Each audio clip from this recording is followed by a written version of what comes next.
excited to talk to you guys about this week's episode of The Fosters.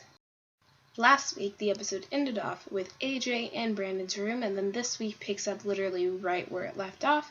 So AJ is putting Brandon's ball back, and Brandon catches him, and Brandon gets all mad and stuff. Then Callie comes in, and she covers for AJ once again. But she's just looking out for him because she sees herself in him, like I said before.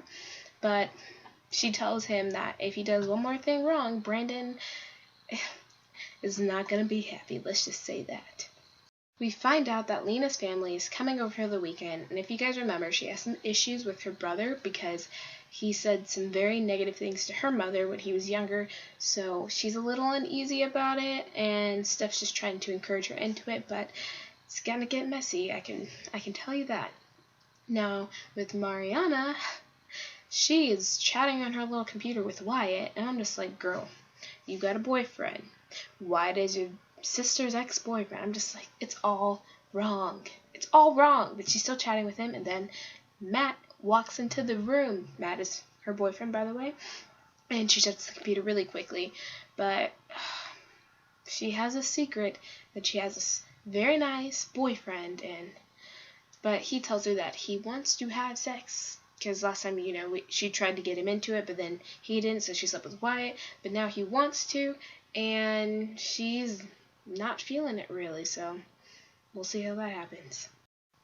So AJ, Callie, Mariana, Matt, Jude, and Connor all go to the beach, and there we see Cole, who was in the Girls United household, Girls United home with Callie, and he's fully transformed, and he invites them all to dance for the LGBTQ, sorry if I missed one, community. And they're all like, yeah, let's go. And Callie agrees to go as Cole's date. And AJ hints at the fact that either Cole or Callie, there's something there. He sees it. So, we don't know, y'all, but AJ sees it. And AJ does not lie. We all know Brandon has been having trouble with his piano stuff because of Kat, who is boozy, stanky, all of it together. So he ends up plagiarizing a Bach piece, and I'm just like, Brandon, what are you doing? But it actually makes sense later, so kudos to Brandon. Also, we have Lena's family, who's now here, and we find out that her father doesn't know about what her brother said about Lena's mother. So that's not going to end well. So we get back to Brandon scene at Idlewild, and he's very mad at Tony because he thinks that Tony was a part of Kat's plan to get Brandon drunk and then have him show up late and seem not professional.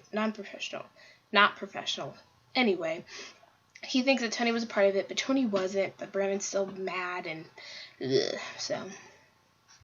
Back at the Foster residence, everyone's getting ready for the dance, and Cole shows up, and they all just get down there, they take pictures, and it's very cute, and then they head off to the dance, and then they leave the adults to have their dinner, and Lena says that she wants to talk to her brother about what he said about her mother, and when her brother actually shows up, we see that he has an African-American girlfriend, so Lena is just very, because she thinks that he's doing this all as a facade to show that he isn't racist, but we'll see how that works out.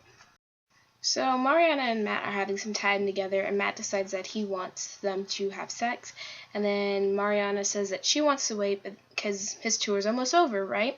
But then Matt tells her that the tour was extended for another few weeks, and she gets very angry with that. She's like, well, what were you going to do, have sex with me and then leave? And it just turned into a whole mess. Long story short, she broke up with him because I think she had a guilty conscience, and she just wanted to end things so she didn't have to feel bad anymore. Back at Idlewild, Kat is playing Brandon's piece, and one of the instructors figures out that it was actually composed by Bach. And Brandon's like, I knew she would find out because I read her thesis, and I knew she wrote it about Bach. And Kat had said, before she knew it was Bach, she said that the piece was bad, and she just dissed it pretty much. And Brandon said that he did all of this because he knows that Kat, anything she thinks he writes, she'll diss it. She'll say it's not good. So he was trying to make a point.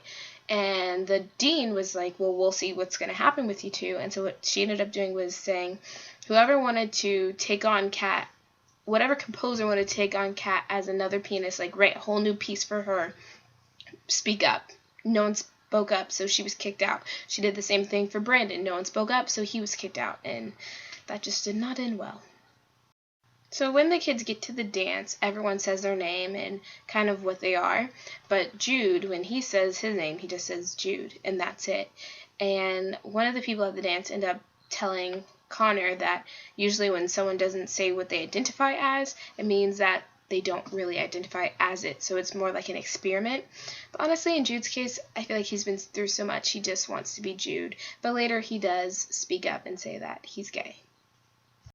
AJ was very correct when he said there was something either with Callie or with Cole, because Cole at the dance tries to kiss Callie and she kind of like backs away. And throughout the episode, whenever AJ hints at Cole liking Callie, she gets very uncomfortable. And so when she refuses his kiss, he goes and talks to her later, and he's saying like, oh, is it because I'm transgendered and all this stuff, like you don't see me as a guy? But that's not the case with her. It's just she doesn't want a boyfriend right now. She wants a friend, and that's it. But I have a feeling that is going to change.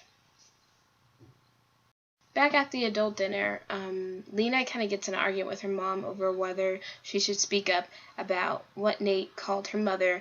And her mother's like, why are you so upset about this? And Lena says, when you call one African American that word, you're saying it about all of them, even those who are biracial, full, it doesn't matter. It's just you're referring to everyone. So I could see why she's upset about that and why she wants him to apologize, because he's apologizing for all these other things that aren't even relevant, that don't even matter, that no one ever thinks of, but he's not apologizing for the real thing. And when they do confront him on it, he completely just says he doesn't remember if it happened. And his father ends up asking him to leave, and Nate's like, oh, you're choosing their side. So we can see some resentment in that family, but in the end, I feel like even if he didn't remember, he should have apologized, because obviously he said it if more than one person remembers it. So it was just a mess, but somewhat justice was served.